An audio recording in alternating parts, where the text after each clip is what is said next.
I was thinking recently about how often we approach life like it's just this series of really complex instruction manuals. Oh, absolutely. Like a massive checklist we're all just trying to get through. Right, exactly. Yeah, have you ever felt that way? Like Yeah. you are handed this strict set of rules, Hmm. this incredibly rigid routine for how to successfully navigate a career or build a relationship or even just exist in modern society. Yeah, and you follow the blueprint perfectly. You wake up at the optimized hour, you do all the right You things. check every single box, Mm. but then at the end of the day, there is this hollow realization that you've completely missed the actual heart of the experience. You've got the structural scaffolding of a good life, but you're entirely missing the feeling of actually living it. Yes, a sterile performance. And that tension, that massive, sometimes really painful gap between following the external rules and actually experiencing the beating heart of something, that's exactly what we are plunging into for today's deep dive. It's arguably the defining psychological trap of our time, honestly. It really is. We are exploring a fascinating psychological worldview today that has captivated human beings for over 1,200 years. I'm talking about Sufi mysticism, or Tasawwuf. But we should clarify right away, we aren't approaching this as some dry, dusty, historical timeline, right? No, not at all. We are looking at this ancient tradition through a highly relatable, very modern psychological lens. In fact, to truly grasp this, the sources we're looking at suggest we have to look at a specific personality profile, a sub-personality we're going to call Addy. Which is such a brilliant way to frame this. Our mission for this deep dive is to truly decode the inner mystical dimension of Islam. We want to understand how this 1,200-year-old tradition maps the human soul. And figure out why its intense focus on direct emotional experience inevitably clashes with orthodox doctrines. Exactly. And, its breathtaking poetry, its rich subversive symbols, and its unique psychological framework can teach you, the listener, about navigating your own ego. Finding profound joy and searching for deep meaning in an increasingly chaotic world. So let's jump straight into this Addy personality profile. Yeah, let's do it. Because before we get into the historical dates and the theological debates, we absolutely have to establish the feeling of Sufism. The vibe, basically. Yeah. Addy is the perfect modern gateway into this ancient mindset. When you look at the characteristics of this profile, it's someone defined by a joyful spirituality, right? A radical emotional openness and this adventurous, nature-loving spirit. It's essentially Sufi energy in hiking boots. I love that phrase, Sufi energy in hiking boots. Right. Picture someone sitting around a campfire under a vast, terrifyingly beautiful canopy of stars, just contemplating the sheer scale of existence. And they are balancing this wild, ecstatic joy of just being alive with a deep, reflective, almost melancholic sorrow. That is the fundamental Addy vibe. It's Yeah. a philosophy of embracing life's fleeting beauty and actively finding joy not in the absence of grief, but, despite the grief, which perfectly echoes the psychological orientation of the famous Sufi poet Rumi. He famously observed that the wound is exactly the place where the light enters you. The wound is the place where the light enters you. That is just, it's such a profound inversion of how we usually think about pain. It really is. We usually think of a wound as something to be hidden, right? Something that blocks us from joy. But here, the heartbreak, the emotional rawness that Addy leans into is the actual mechanism for spiritual connection. Now, what's so interesting is how often this entire philosophy is completely misunderstood by outsiders. People look at the poetry, they see the emotional depth, and they assume Sufism is either a totally separate religion. Or they just reduce it to a comfortable, harmless caricature. Right. I think it's just dancing dervishes or Yeah. nice inspirational quotes you paint on a wooden sign for your living room. Yeah, the classic Instagram aesthetic. But Sufism is not a separate sect. It is the spiritual inner dimension of Islam itself. It's focused entirely on inner transformation. So, to really understand how it fits into the broader tradition, we have to look at the theological architecture of Islam, which is structured in 3 distinct layers in our notes. Let's break those down. First, there is Islam, which refers to the outward practice, the law, the physical rituals. Okay, the foundation. Exactly. Second, there is Iman, which is the internal faith, the belief, the theology. Right. And the third layer is Ihsan, which translates roughly to spiritual excellence or profound mystical awareness.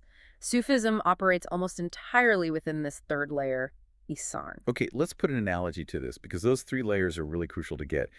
If traditional religion is the architectural blueprint and the structural walls of a house. Oh, I like where this is going. Right. So the walls are the house, Sufism is the interior design, the warmth of the fireplace, and the actual life being lived inside those walls. That analogy holds up perfectly. Yeah. You absolutely need the walls and the roof so the house doesn't collapse on you. That's the law, the Islam layer. And you need to understand how the house was built. That's the theology, the Iman layer.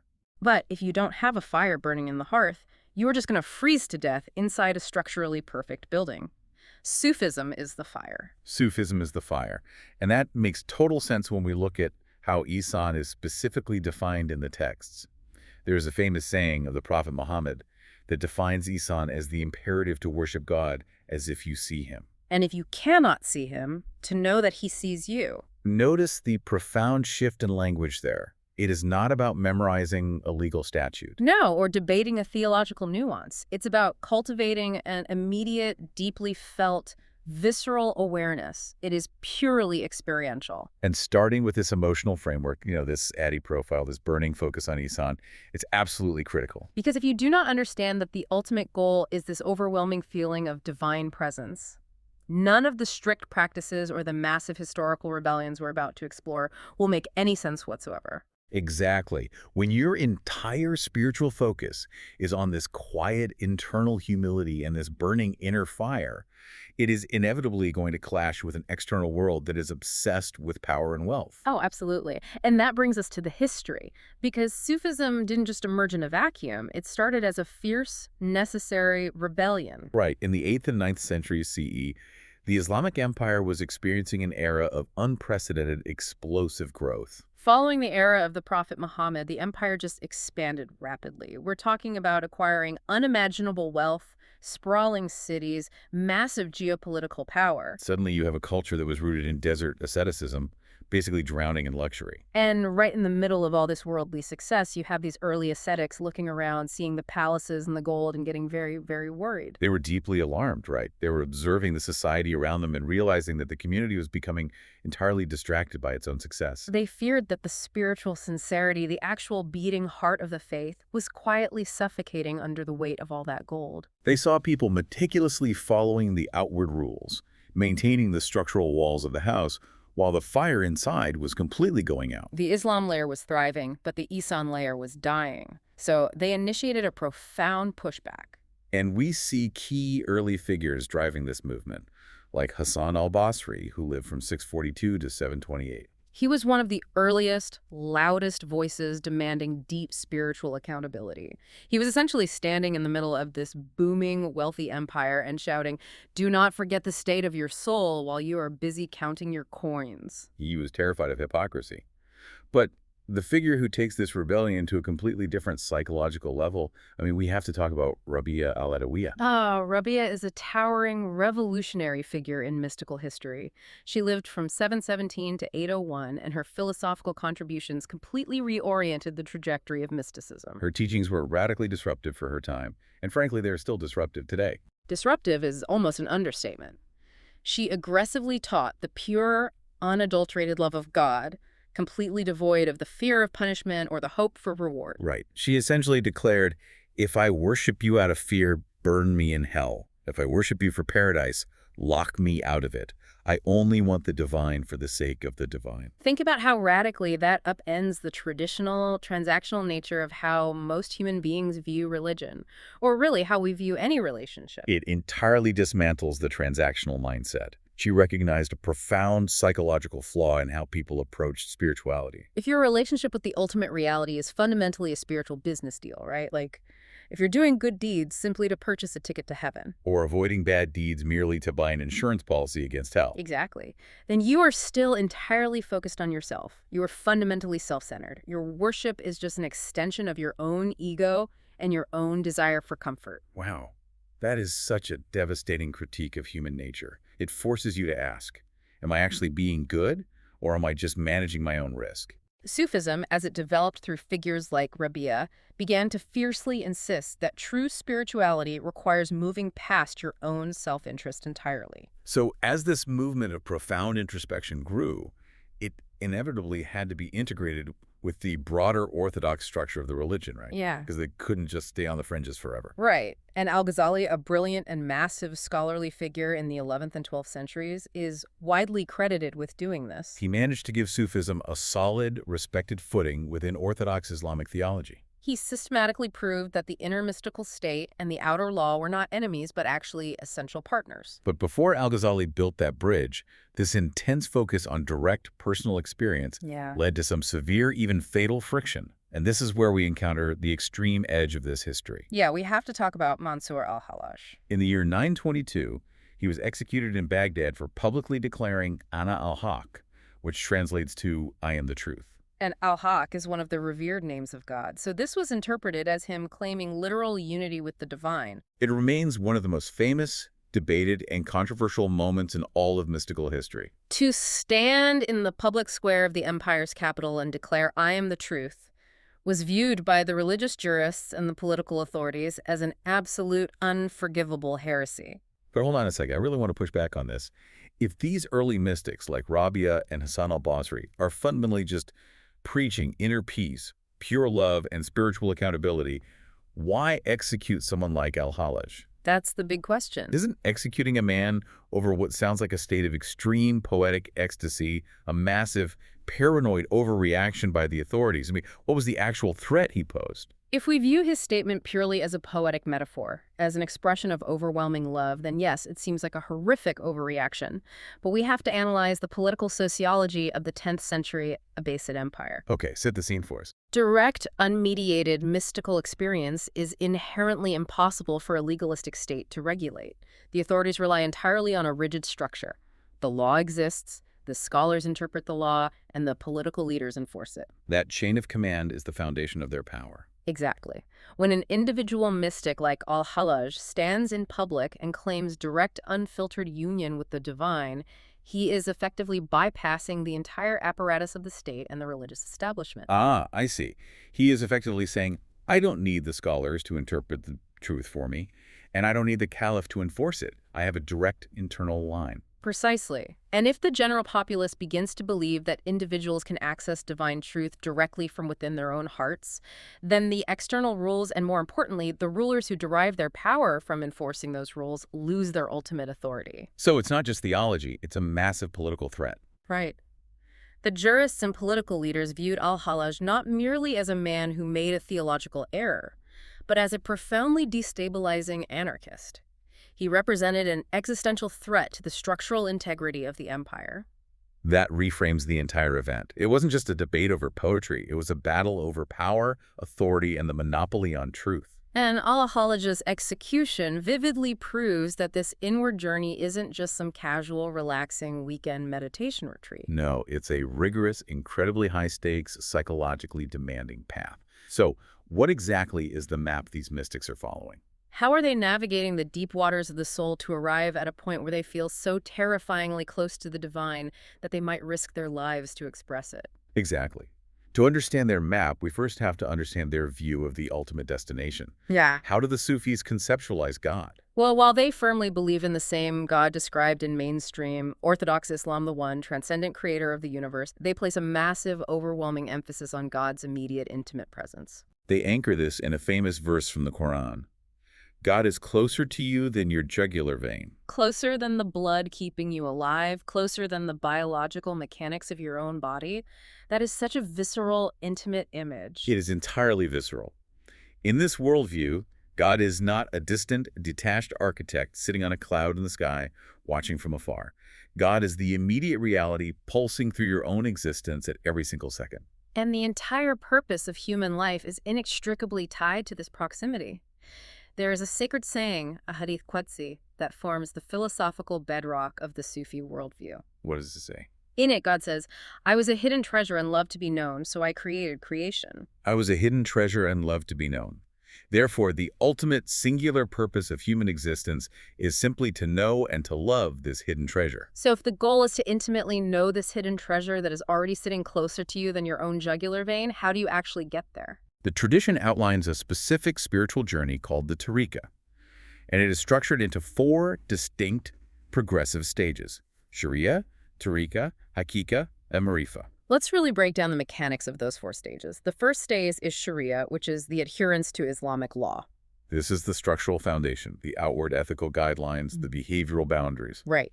The second stage is the tariqa itself, which represents the actual spiritual path, the specific inner practices, the ascetic disciplines, and the guidance of a spiritual teacher. The third stage is hakika, which translates to the realization of divine truth. Yeah. It's the moment the practices actually begin to alter your perception of reality. And finally, the pinnacle is marifa, which is deep, experiential, unshakable spiritual knowledge of God. I want to spend some time on this because looking at those 4 stages, it perfectly mirrors the psychology of learning a new language. Let's really map this out. Oh, I like this. Go ahead. Okay, so Sharia is like learning the grammar rules and the vocabulary of a foreign language. It is rigid, it requires memorization, and it tells you where the boundaries are. It's the necessary structure. You can't just throw words together randomly and hope to be understood. You have to follow the rules so the structure makes sense. Exactly. Then you move to tariqa.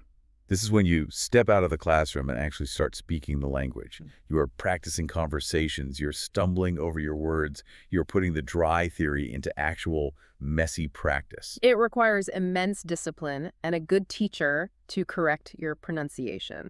That is an excellent framework. And how would you describe the transition into the higher stages? Hakika is that miraculous moment you reach true fluency.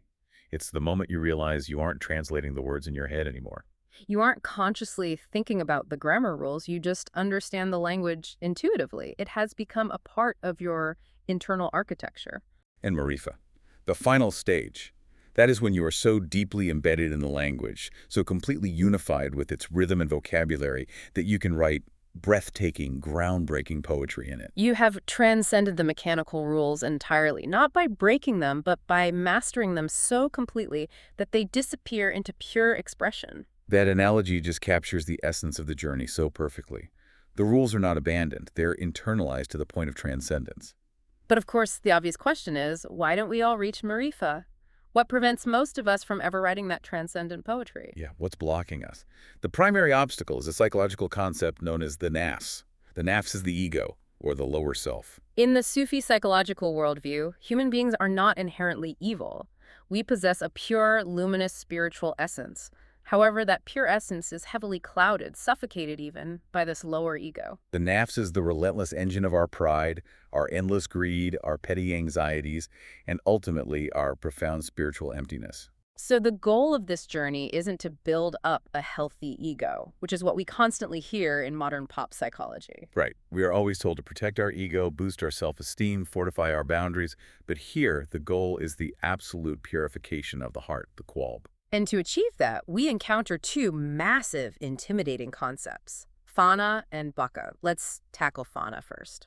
It is defined as the dissolution or the annihilation of the ego in the presence of God. Now, I have to admit, for a modern listener, the idea of dissolving the ego sounds absolutely terrifying. Oh, totally. It sounds like psychological oblivion, like a complete loss of self and identity. It does sound terrifying to the modern mind because we identify so completely with our egos. We think our anxieties and our desires actually are who we are. Yeah, we cling to them. But we need to look at the central metaphor the Sufis use to explain this. The mirror. Imagine your soul is a pristine mirror, perfectly designed for one singular purpose. To reflect divine light, to reflect reality as it truly is. But over time, the nafs, the ego, covers that mirror in thick layers of dust and grime. Your obsession with your career, your anger at a neighbor, your constant need for validation, your deep-seated selfish desires, all of that is the dust. It's the static that prevents the reflection. Exactly. Fana is not the destruction of the mirror. It is not the destruction of your existence. Fana is the rigorous, painful process of scrubbing that false, limiting identity away. It is wiping the glass clean.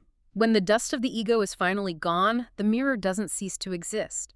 Rather, for the first time in its existence, it finally fulfills its actual purpose. It reflects the light flawlessly. The false self dies so the true self can operate. Okay, that makes it much more profound and far less terrifying.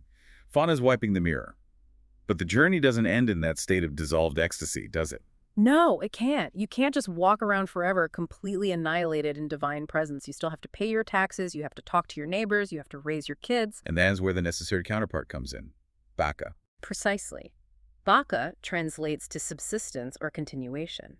It means returning to the world and continuing to live your everyday life, but doing so while spiritually transformed. After you experience the profound dissolution of your selfish ego in fauna, you return to the baseline of reality in Baka, but you return fundamentally changed. You still chop wood and carry water, you still go to your job and interact with your family, but you do it with a polished mirror. You operate from a place of boundless compassion, deep humility, and unbreakable patience, rather than from a place of defensive pride and endless craving. You know what this reminds me of? It's very similar to the modern psychological concept of the flow state, but applied to an entire lifetime. Oh, that's a brilliant comparison. Think about an Olympic downhill skier or a master jazz musician. When they're at the absolute peak of their performance, they aren't consciously narrating their actions. The skier isn't thinking, okay, bend the left knee, shift weight to the right ski.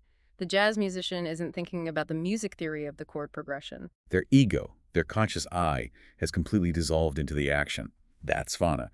But they are still skiing flawlessly. They're still playing the saxophone brilliantly. They are acting perfectly in the world without the interference of the ego. That is Baka. That is a phenomenal modern parallel. In a state of Baka, the individual becomes a flawless instrument for divine will, just as the jazz musician becomes a flawless instrument for the music. The friction of the self is gone. So a practitioner achieves this state of marifa, this deep knowing. They've polished the mirror. They are operating in the flow state of Baka. But here's the catch. Because this stage completely defies everyday rational logic, because it is so overwhelmingly experiential, the Sufis hit a major communication problem. Standard analytical language is entirely insufficient to describe what this actually feels like. If you try to explain the taste of salt to someone who has never tasted it, analytical words fail. To bypass the rigid, legalistic, analytical ego of the listener, they had to invent a radically new, symbolic way to communicate. They had to bypass the brain and speak directly to the heart. And this brings us to the breathtaking cultural and artistic expressions of Sufism. Because they were attempting to express the inexpressible, the overwhelming, shattering reality of the divine presence, they relied almost entirely on heavy metaphor and vivid poetry. You begin to see a specific vocabulary dominate their writings. Words like wine, drunkenness, the tavern, the beloved, the moth, and the flame. Now, we have to pause here because there is a brilliant, almost shocking irony at play that demands to be explored. They're using symbols like drunkenness and wine. The wine cup represents the ecstatic, overflowing love of God, and the state of drunkenness represents mystical ecstasy, losing oneself in that love. But they're using this imagery within an Islamic tradition that famously, strictly, and unequivocally forbids the consumption of alcohol. It is incredibly subversive. Yeah, really. How on earth did they utilize such forbidden imagery without the Orthodox authorities shutting them down immediately? What is the psychology behind using a taboo? The subversion is not accidental. It is exactly the point. The use of culturally forbidden imagery like wine serves a highly specific, targeted psychological purpose. It acts as a deliberate shock to the listener's system. A shock to the system. Think about the Orthodox religious mindset. Oh. It is highly analytical, highly focused on boundaries, on what is strictly lawful halal and what is strictly unlawful haram. The brain is operating entirely in a legalistic framework. It's all about sorting actions into allowed and not allowed boxes. Right. By deliberately utilizing the metaphor of wine, the ultimate symbol of the unlawful, to describe the highest state of divine love, the Sufi poet effectively short-circuits the listener's analytical brain. They force the listener to immediately step outside of their comfortable legalistic categories. It's a psychological jolt. The poet is essentially saying the ultimate love of God cannot be contained in a tidy legal contract. It is an intoxicating, overwhelming, boundary-dissolving experience that destroys your neat little categories. It forces the mind to abandon literalism and grasp for the deeper emotional truth. It bypasses the prefrontal cortex, which is trying to analyze the rules, and goes straight to the emotional center of the brain. It's a deliberate disruption. It reminds me of another intense symbol they use, the moth and the flame.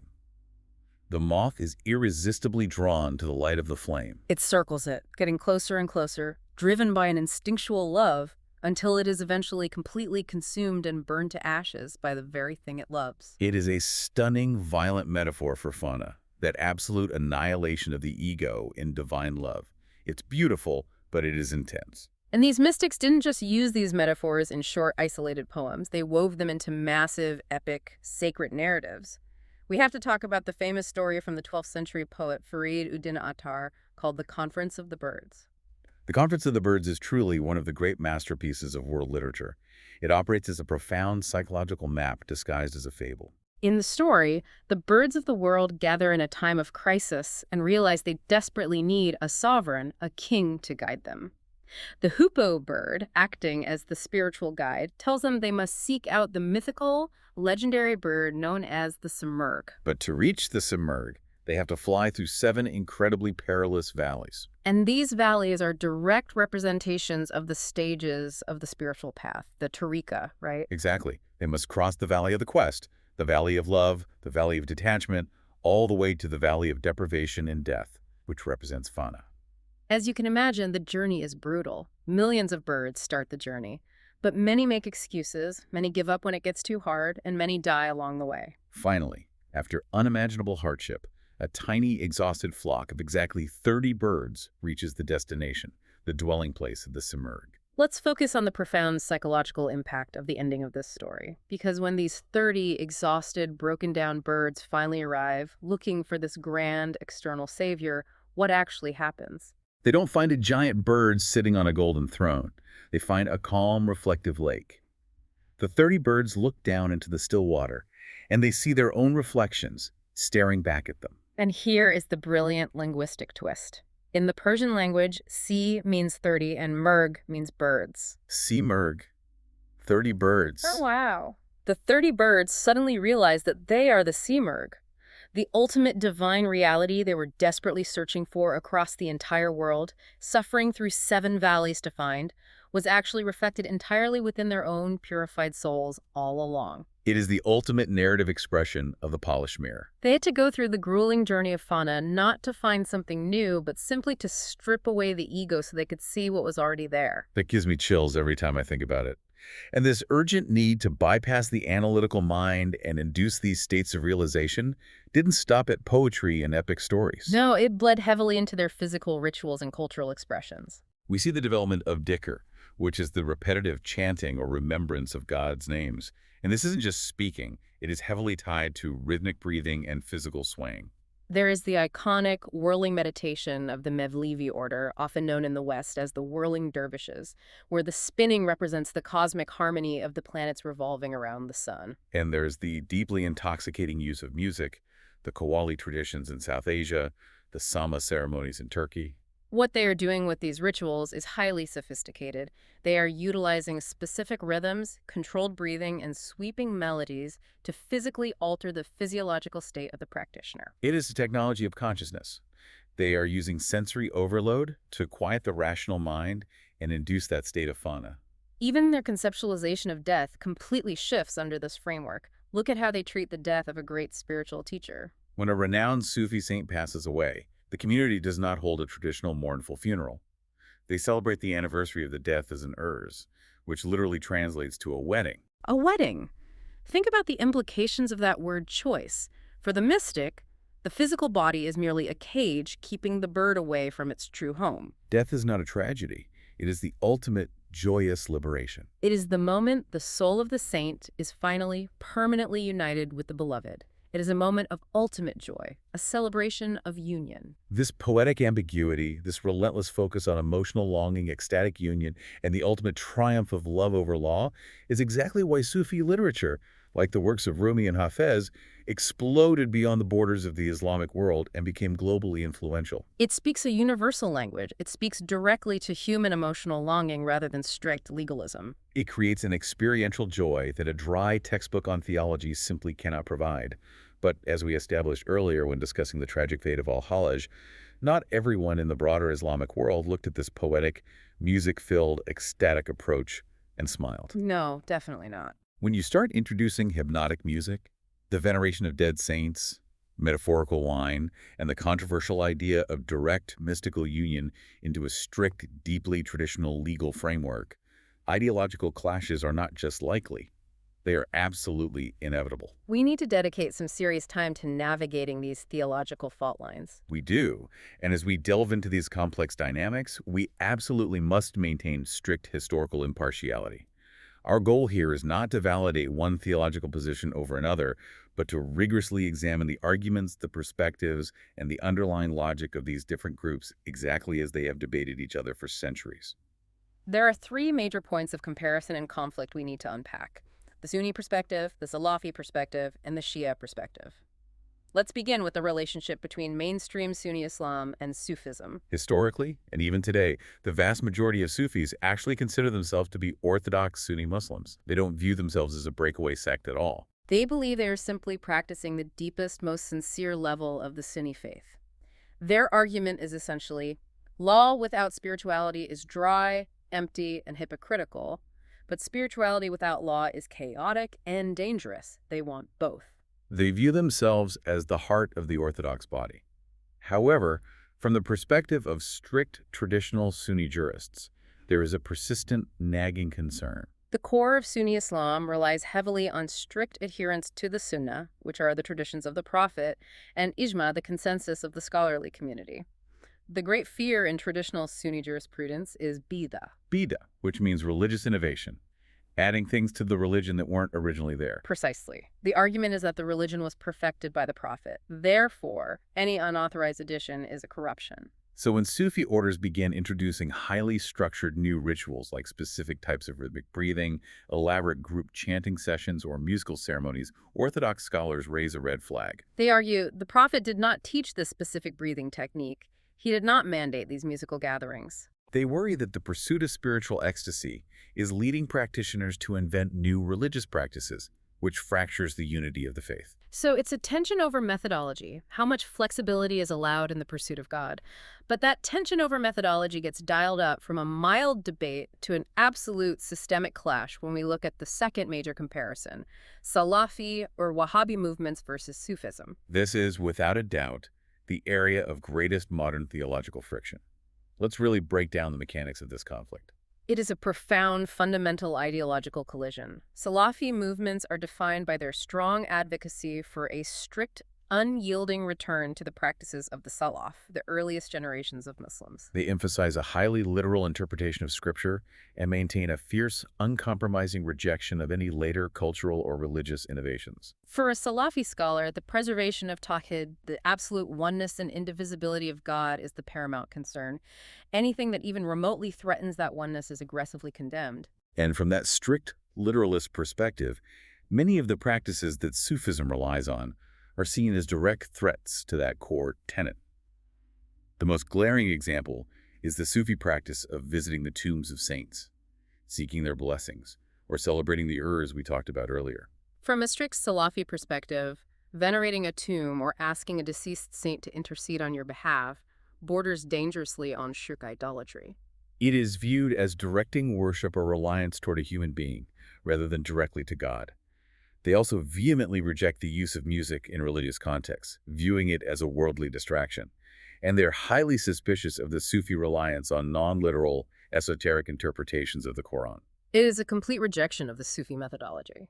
But the Sufis do not simply accept this critique. They mount a vigorous intellectual and theological defense. The Sufi counterargument is that their core focus, the constant remembrance of God, the cultivation of deep, overwhelming love, and the rigorous purification of the heart from ego, are not innovations at all. They argue that these were the very core, the vital inner teachings of the Prophet Muhammad himself. They point to the history before the law was even established, right? Exactly.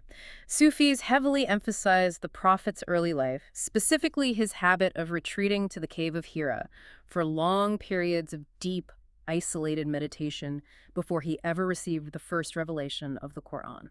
They argue that this state of deep contemplation, this internal searching, is the actual foundation of the faith. They argue that the Salafi focus is entirely trapped on the outer shell of the religion, obsessing over the structural walls while ignoring the fact that the fire inside has gone out. It is a debate over what truly constitutes the authentic legacy of Islam. Is it the exact replication of 7th century outward forms, or is it the preservation of the inner mystical state of connection? That is a fascinating impasse. You have one side guarding the structure and the other side guarding the fire. And that brings us to the third comparison, which is far more nuanced, but incredibly revealing. Shia Islam versus Sufism.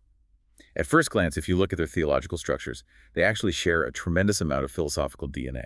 Both Shia Islam and Sufism place a massive foundational emphasis on the esoteric or hidden meanings of Scripture.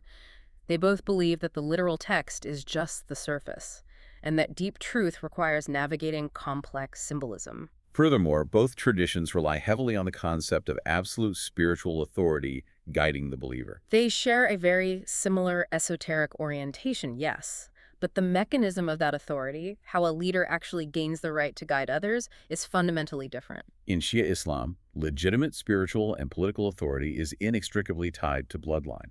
It relies on the lineage of the imams, who are direct descendants of the Prophet Muhammad through his daughter Fatima and his cousin Ali. These imams are considered to be divinely appointed and divinely guided. Their authority is inherited. Whereas in Sufism, authority has absolutely nothing to do with genetics. Sufi authority is entirely merit-based, or rather, realization-based. A Sufi guide, a murshid, gains the authority to lead others not because of who their grandfather was, but because they have personally traversed the grueling stages of the tariqah, survived the dissolution of fana, and awakened their own heart. They prove their authority through their spiritual state. They form a silsila, an unbroken chain of teachers passing down experiential knowledge from master to student, stretching all the way back to the Prophet. That distinction between inherited divine authority and earned experiential authority is massive. But perhaps the most profound philosophical divergence between Shi'ism and Sufism lies in how they interpret the concept of suffering. Shi'ism is a theology deeply forged in the historical trauma and tragedy of the Battle of Karbala. Therefore, it views human suffering primarily through the lens of profound injustice and heroic martyrdom. In the Shia worldview, standing up against worldly oppression and suffering for the sake of justice is the ultimate sacred act. That makes sense. It's an external battle against tyranny. But Sufism, while it certainly acknowledges and even values suffering, frames it completely differently. In the Sufi framework, the tyrant isn't an external political leader. The tyrant is the nafs, your own internal ego. Therefore, suffering is viewed internally. It is a necessary alchemical mechanism for the purification of the soul. The suffering you experience is just the heat of the fire, burning away your pride, your attachments, and your illusions. It is the difference between a theology of cosmic justice and a theology of internal alchemy. One demands you fight the oppressor in the world. The other demands you annihilate the oppressor in your own chest. Okay, let's pull all of this complex theology together.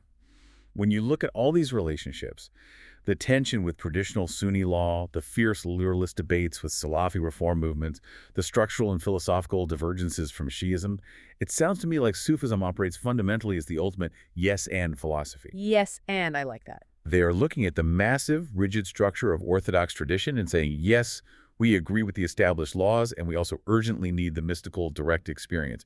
We need the theology and the boundaries, and we also need the music, the poetry, and the wild joy. They aren't trying to tear down the house. They are just stubbornly insisting on lighting the fire inside it, even if the smoke makes the neighbors uncomfortable. Yes, and is a remarkably perceptive way to encapsulate their historical approach.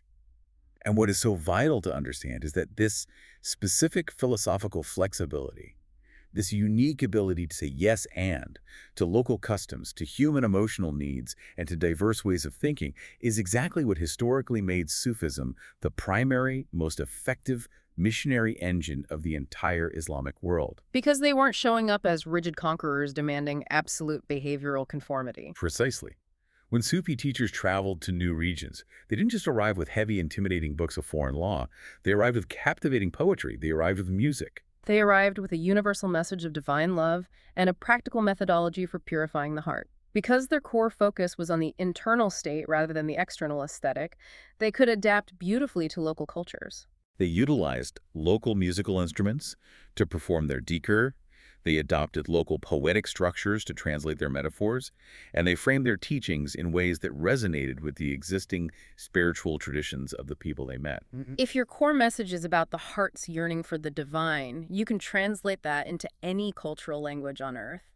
And the historical results of this approach are staggering. Sufism was the primary catalyst for peacefully spreading the faith into massive, diverse regions like the Indonesian archipelago deep into sub-Saharan Africa.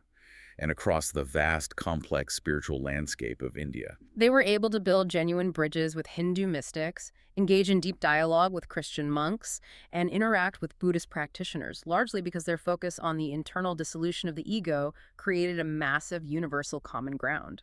It allowed for syncretism and translation where strict legalism would have only produced conflict. But we must emphasize that this historical flexibility is not just an interesting fact for a history textbook. It is not a relic of the past. It is the exact, specific reason why Sufism has survived the rise and fall of countless empires over 1,200 years. And why it is suddenly intensely relevant for modern people who are desperately looking for answers today. We are currently seeing Sufism attract a massive, diverse global audience.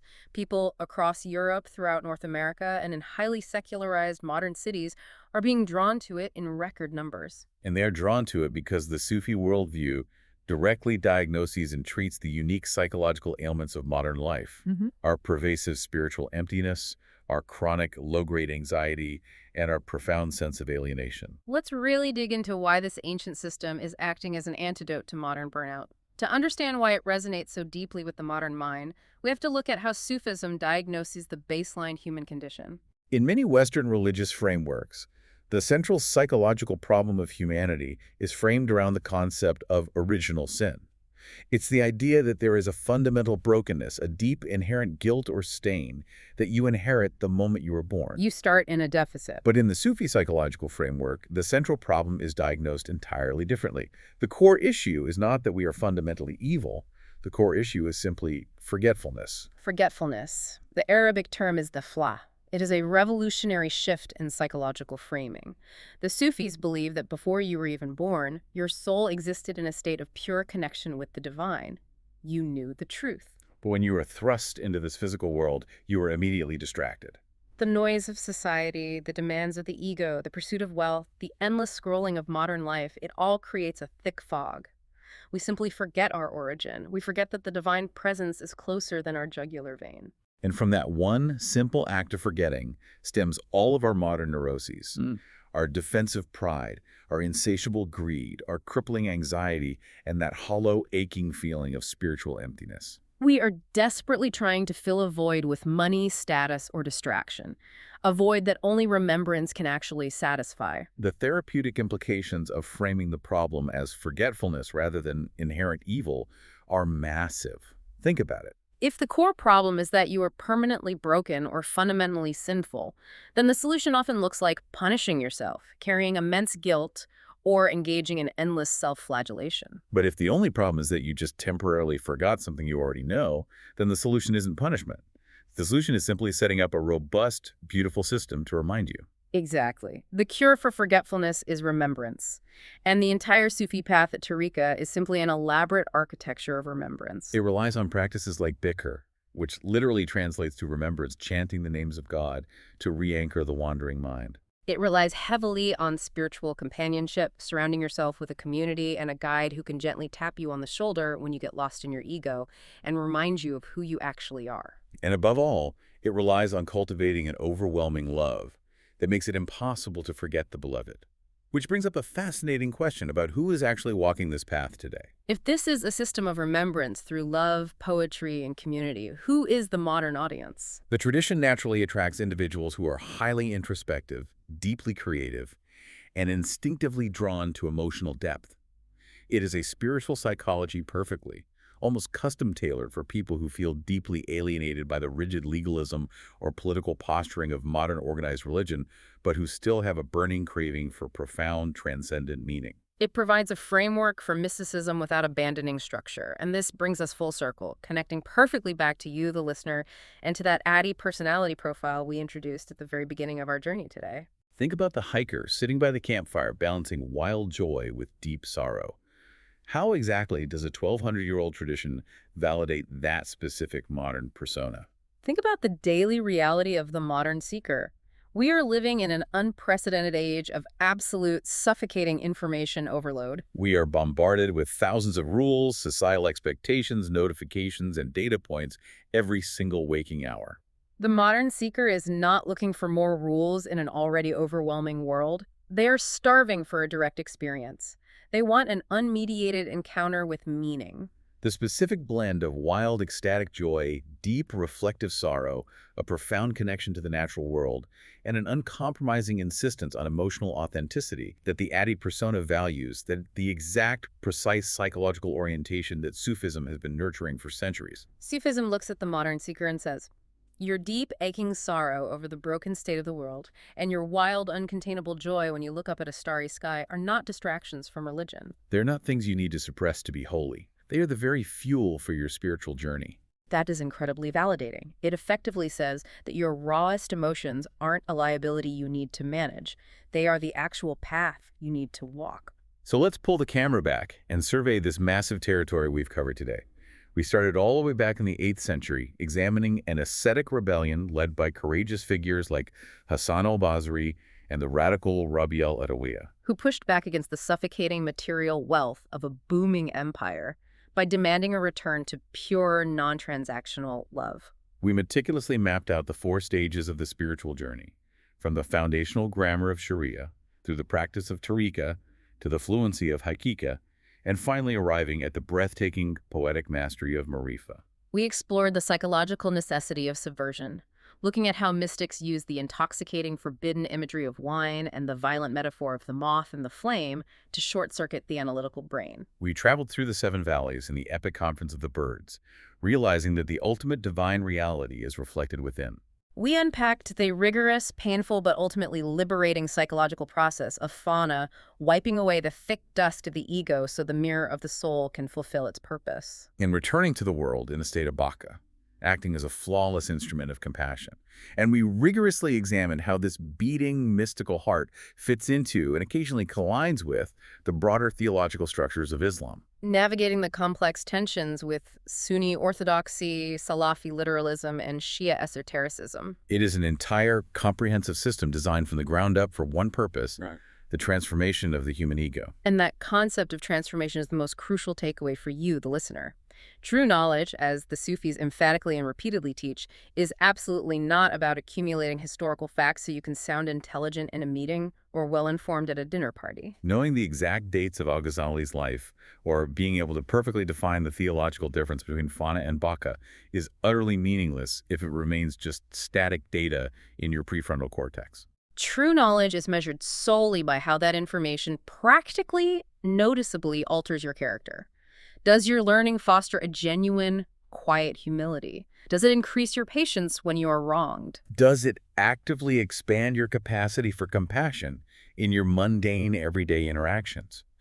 If the knowledge you acquire doesn't profoundly transform the state of your heart, the Sufi masters would say, it is not knowledge at all. It is just more dust accumulating on your mirror. Which brings us right back to the core question of our entire journey today. If the ultimate goal of all these beautiful poems, all these rigorous, grueling stages, and all these ecstatic, whirling dances is simply to clean the glass, it leaves us with a very direct, very personal challenge. The Sufis believe that your soul is an immaculate mirror, perfectly designed from the moment of creation to reflect the light of the divine. But it gets clouded. It gets covered by the relentless dust of the ego and the chronic daily forgetfulness of modern life.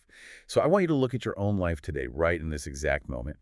What specific dust is sitting on your mirror? Is it your unyielding pride? Is it your quiet, buzzing anxieties? Is it your desperate, constant need to control every single outcome around you? And the real question is, what would your world actually look like? What magnificent things would you finally be able to see if you took a deep breath, let go of the ego's demand for control, and finally wiped it clean?